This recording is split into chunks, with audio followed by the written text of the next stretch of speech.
দুই চমক নিয়ে প্রস্তুত বাংলাদেশ জাতীয়তাবাদী দল বিএনপি। আসন্ন জাতীয় সংসদ নির্বাচনকে ঘিরে ইতোমধ্যেই দেশের বড় রাজনৈতিক দল বিএনপি ও দলটির সমর্থকদের মধ্যে লক্ষ্য করা যাচ্ছে ব্যাপক উৎসাহ উদ্দীপনা। এরই মধ্যে বড় দুই চমকের কথা জানালো দলটি। সম্প্রতি ২৩৭টি আসনে প্রার্থিতা ঘোষণা করেছে বিএনপি। কিছু আসনে মনোনয়ন বাকি থাকলেও ঘোষিত প্রার্থীরা নির্বাচনী প্রচারণায় মাঠে নেমে পড়েছেন। প্রচারণায় ব্যস্ত ভোটের মাঠ। দীর্ঘ সময় পর ভোটাধিকার সুযোগ পেতে যাচ্ছেন দেশের সাধারণ মানুষ। এতে এখন আলোচনার প্রধান বিষয় নির্বাচন। তবে সম্ভাব্য তালিকায় কিছু নেতার নাম না থাকায় জয়ের সম্ভাবনা, দলীয় বিদ্রোহ ইত্যাদি নিয়ে চুলচেরা বিশ্লেষণ হচ্ছে। যদিও দলীয় প্রার্থীর সমর্থনে ঐক্যবদ্ধ থাকার ঘোষণা দিয়েছেন তারা। এদিকে বিএনপির মহাসচিব মির্জা ফখরুল ইসলাম আলমগীর প্রার্থী তালিকাটিকে প্রাথমিক আখ্যা দিয়ে বলেন, যে কোনো সময় এতে পরিবর্তন আসতে পারে। তিনি মনোনয়ন বঞ্চিতদের প্রতি আশ্বাস দেন যে দলের ভবিষ্যতে তাদের যথাযথ দায়িত্ব ও সম্মান দেবে।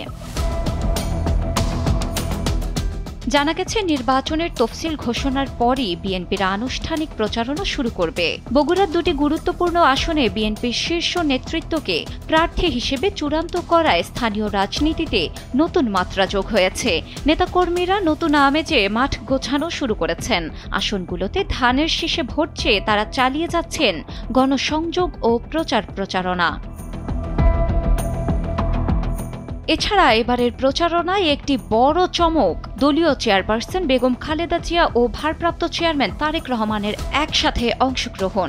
খালেদা জিয়া ৩টি আসন থেকে প্রতিদ্বন্দ্বিতা করবেন এবং তারেক রহমান প্রথমবারের মতো বগুড়া ৬ থেকে প্রার্থী হয়েছেন। এ সিদ্ধান্ত দলের তৃণমূল পর্যায়ে নতুন আশার সঞ্চার করেছে। তবে উৎসাহের মধ্যেও কিছু অপ্রীতিকর ঘটনা ঘটেছে।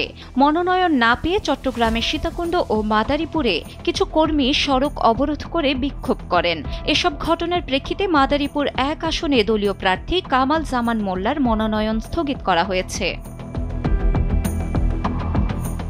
বহু বছর পর ভোটাররা তাদের ভোটাধিকার সুযোগ পাচ্ছেন, তাই জনগণের মধ্যে নির্বাচনকে ঘিরে ব্যাপক আগ্রহ দেখা দিয়েছে। তারা দাবি করেন, সুষ্ঠু ও নিরপেক্ষ নির্বাচন হলে তাদের জয় নিশ্চিত। ঢাকার বিভিন্ন আসনে গণমিছিল ও লিফলেট বিতরণের মাধ্যমে প্রচারণা জোরদার করায় আমেজ বেড়েছে কয়েক গুণ। ডেস্ক রিপোর্ট, সময়ের আলো।